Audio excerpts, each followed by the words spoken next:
ജീവിതത്തിൽ രക്ഷപ്പെടണമെങ്കിൽ നമ്മൾ ഒറ്റയ്ക്ക് നിൽക്കാനായിട്ട് പഠിക്കണം. നമുക്ക് എന്നാണോ ഒറ്റയ്ക്ക് നിൽക്കാനായിട്ട് സാധിക്കുന്നത് അന്നേ നമ്മൾ ജീവിതത്തിൽ രക്ഷപ്പെടുള്ളൂ. എന്താ വെച്ചാൽ നമ്മൾ കുഞ്ഞായിരിക്കുന്ന സമയത്ത് നമുക്ക് എഴുന്നേറ്റ് നിൽക്കാനായിട്ട് ഒരാളുടെ താങ്ങ് വേണം അല്ലേ. അപ്പം നമ്മൾ എഴുന്നേറ്റ് നിന്നതിന് ശേഷം അപ്പോൾ കുഞ്ഞുങ്ങൾക്കൊരു ബുദ്ധിമുട്ടാണ്, അയ്യോ എൻ്റെ കൈ പിടിക്കുമല്ലേ.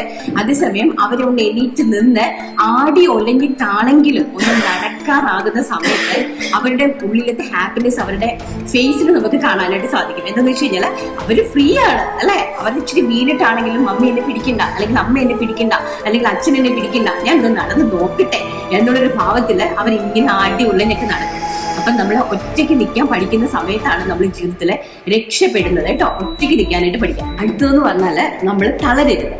ഒരു കാരണവശാലും നമ്മൾ തളരരുത്. നമ്മൾ ലക്ഷ്യത്തിൽ എത്തുന്നത് വരെ നമ്മൾ പോരാടണം കേട്ടോ.